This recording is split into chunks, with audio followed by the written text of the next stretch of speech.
안녕하세요. 피부맨TV의 피부맨입니다. 오늘은 아토피 피부염에 대해서 알아보는 시간을 갖겠습니다. 주로 영유아기에 발생해서 일부는 소아 성인기까지 진행되는 만성 습진성 피부질환입니다. 유전적 소인, 피부 장벽 기능의 이상, 면역학적인 요인, 환경적 요인 등이 서로 상호작용에 하에서 발생하는 피부질환입니다. 연령별로 세 가지 단계로 구분할 수 있는데요. 생후 2개월부터 2세 미만의 영유아기에 발생하는 시기와 2세부터 10세까지 소아기, 그리고 10세 이후 사춘기 성인기까지 구분할 수 있겠습니다. 영유아기에는 주로 양볼에 습진이 생기는데 태열이라고도 부르죠. 그리고 얼굴, 몸통, 팔다리 등의 신체의 신측면 부위에 잘 생기는 걸로 되어 있습니다. 유치가 나거나 감기가 걸렸거나 예방접종을 하고 난 뒤에 아토피가 더 심해지는 경향을 보이고 있습니다. 소아기 시기에는 주로 팔의 굽힌 부위, 그리고 오금, 굽힌 부위 같이 굽힌 부위에 잘 생기고요. 눈꺼풀, 그리고 귀의 틈새 같은 부분, 그리고 구승염, 그리고 손목과 발목 같은 이런 부위에서 아토피가 잘 생기고 있습니다. 성인기에는 소아기와 유사한 특징을 보이고 있는데요. 주로 병변이 많이 심해서 피부가 두꺼워지는 태손화 현상이 잘 생기고 있습니다. 그리고 얼굴, 목의 측면, 그리고 신체의 굽힌 부위에 잘 생기고요. 손발에 만성 습진이 생기는 경우도 많고, 사춘기 이후에 여성에서는 유두의 습진을 보이는 경우도 있습니다. 다양한 이런 증상이 합쳐진 그런 만성 피부 질환입니다. 그래서 주 진단 기준 2가지 이상, 부 진단 기준 4가지 이상의 이런 증상의 복합군이 합쳐졌을 때 아토피로 진단할 수 있겠습니다. 아토피를 악화시키는 자극원에 대해서 말씀드리겠습니다. 먼저 의류를 말씀드리겠습니다. 의류는 오직물 같은 경우는 피부에 직접적인 자극이 되고요. 나일론 같은 경우는 땀 흡수가 안 돼서 가려움증을 유발시킵니다. 그리고 새 옷을 바로 입기보다는 세탁해서 입는 게 좋고요. 그리고 세탁을 할 때는 가루 세제를 쓰면 옷에 남아있을 수도 있기 때문에 액상 세제를 쓰시는 것을 추천드립니다. 일상생활에서 스트레스를 많이 받기 때문에 가벼운 운동을 추천드리는데요. 운동 시에 너무 과도하게 땀을 흘리거나 체온을 많이 높이는 그런 과격한 운동을 하게 되는 경우에 오히려 아토피가 심해지는 경향을 보일 수 있습니다.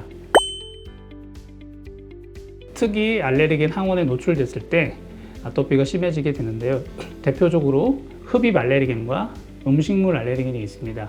흡입 알레르겐은 가장 흔한 게 찐득인데요. 진먼지 진드기가 제일 많이 나오고요. 그리고 음식물 알레르겐은 주로 2세 미만의 영유 아토피인 경우에 관련성이 상당히 많습니다. 대표적으로 유제품인 우유, 계란, 그리고 땅콩 등의 알레르기를 보이는 경우가 많고요. 그 밖에 밀, 생선, 콩 등에도 알레르기 보이는 경우가 많습니다. 네, 이런 알레르겐을 검출하는 검사 방법에는 마스트 알레르기 혈액 검사가 있습니다. 피를 체열하시면은 각종 한국인의 스탠다드인 108가지의 특이 항원에 대해서 검사할 수 있습니다. 흡입 알러젠하고 음식물 알러젠이 다양하게 검사가 되고요. 그리고 총 임무노글로빈 E라는 알레르기 질환을 치료한 지표도 같이 검사를 할 수 있습니다. 검사를 통해서 양성이 나오는 경우 그 유발 원인 항원에 대해서 회피하거나 그리고 제거하는 데 상당히 도움이 됩니다. 아토피 피부염 환자의 피부 관리에 대해서 설명드리겠습니다. 제일 우선적으로 중요한 게 목욕인데요. 목욕은 때를 절대 밀지 않고요. 그리고 약산성 비누를 이용해서 하시는 게 좋고, 시간은 10분에서 20분 정도 입용 목욕을 추천드리고요. 목욕 후에는 바로 보습제를 발라주는 것을 추천드립니다.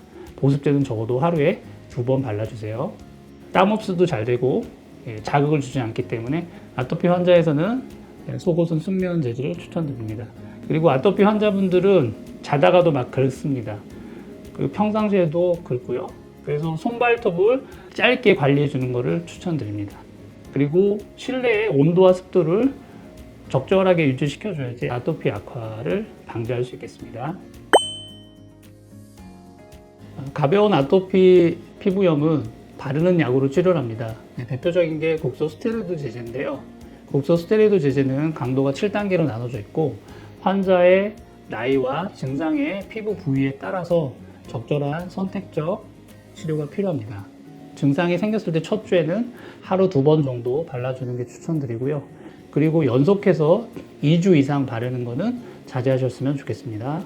그리고 아토피가 심한 병변인 태서나 부위에 발라주는 게 좋습니다. 아토피 환자분의 가장 큰 걱정은 스테로이드를 오래 쓰는 것을 되게 걱정하셔야 합니다. 부작용이 많기 때문에 국소 칼시뉴린 제제는 스테로이드 성분이 아닌 국소 면역 억제제입니다. 그래서 초반에 스테로이드 제제와 병용해서 쓰시다가 증상이 많이 좋아지면 유지치료 용도로 상당히 많이 쓰이고요. 그러면 아토피에 재발되는 횟수가 상당히 많이 줄어들게 됩니다. 그리고 급격히 악화되는 경우에는 하루 2번 정도 바르는 거 추천드리고요. 그리고 아토피 피부염이 좋아지고 나서는 일주일에 2번 정도 발라주시면 유지가 되고 재발 억제에 상당히 도움이 됩니다. 이 제제는 점막 부근 주위에 피부에 발랐을 때 따가운 증상이 생깁니다. 그래서 눈 주위나 입술 같은 부위에는 바르지 않는 걸 추천드립니다. 네, 아토피 피부염 환자분들은 극심한 가려움증을 호소하기 때문에 이거를 꼭 컨트롤할 필요가 있습니다. 그래서 항히스타민제 복용을 추천드립니다. 그리고 아토피 피부염이 상당히 악화된 경우에, 증상이 너무 심한 경우에는 전신 면역 치료를 사용하게 되는데요. 전신 경구 스테로이드제와 사이클로스포린을 사용하게 되는데요. 심할 때 단기간만 사용하게 됩니다. 최근에는 중증 아토피인 경우에는 대학병원에서 생물학적 제제를 이용해서 주사 치료를 하고 있습니다. 네, 아토피 보조 치료에 대해서 설명드리겠습니다. 가장 중요한 게 보습제인데요. 아토피 피부염 환자분들은 피부 장벽 자체가 다 손상이 돼서 망가져 있는 상태이기 때문에 보습제가 가장 중요합니다. 그래서 보습제는 일반 그런 로션 크림 사용하시는 것보다는 이런 악화 요인이 다 제거된 그런 아토피용 MD 제품을 사용하는 것을 추천드리겠습니다. 네, 두 번째로는 감마 리놀린산의 복용을 추천드리는데요. 달맞이꽃 종자유에서 추출했고요. 그리고 제품으로는 에버프린 면직 캡슐이 있습니다. 감마 리놀린산은 아토피 환자분 대부분이 피부 장벽이 망가져 있고 필수 지방산이 부족한 걸로 되어 있습니다. 이걸 보충하기 위해서 드시면 피부 장벽이 회복이 되면서 가려움증을 상당히 낮출 수가 있기 때문에 드시는 걸 추천드리고요. 비타민 D도 상당히 중요합니다. 비타민 D가 각종 피부 면역 질환에 면역 조절 작용을 할 수 있고요. 특히나 아토피 피부염에서는 항균 펩타이드 발현을 증가시키기 때문에 도움이 됩니다. 그래서 매일 경구 복용하시거나 3개월에 한 번씩 주사 치료를 추천드립니다. 네, 그리고 유산균도 도움이 되는데요.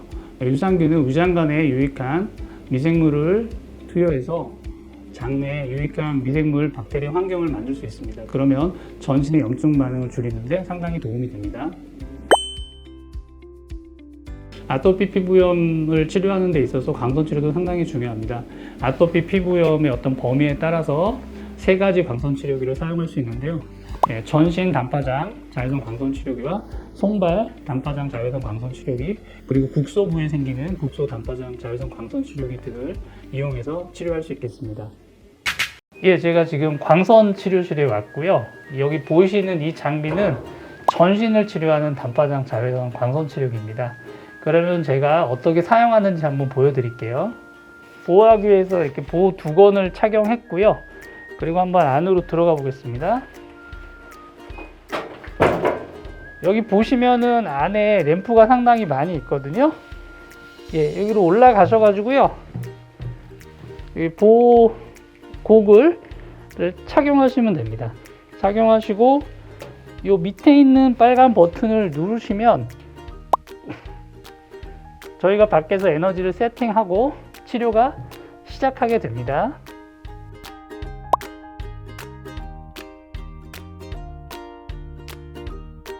이 친구가 손발에 생기는 습진을 치료하기 위한 손발 자외선 단파장 광선 치료기이고요. 실제로 한번 보여드리겠습니다.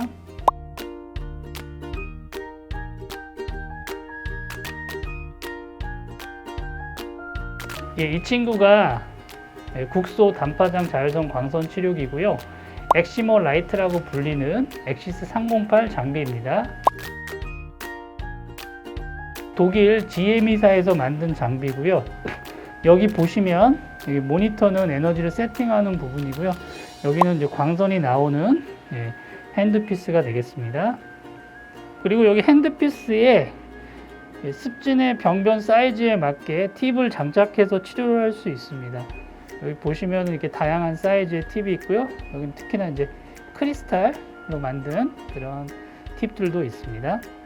게스트분 피부에 직접 한번 치료를 해보겠습니다. 주로 아토피는 이런 팔의 굽힌 부위에 잘 생기게 되는데 많이 긁어가지고 색소 침착도 좀 있습니다. 이 피부 병변을 치료를 한번 해볼게요.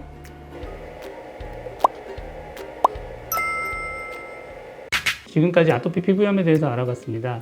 아토피 피부염에 대해서 그동안 궁금하셨던 부분에 대해서 많이 도움이 되셨으면 좋겠고요.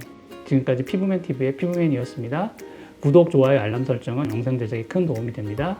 시청해주셔서 감사합니다.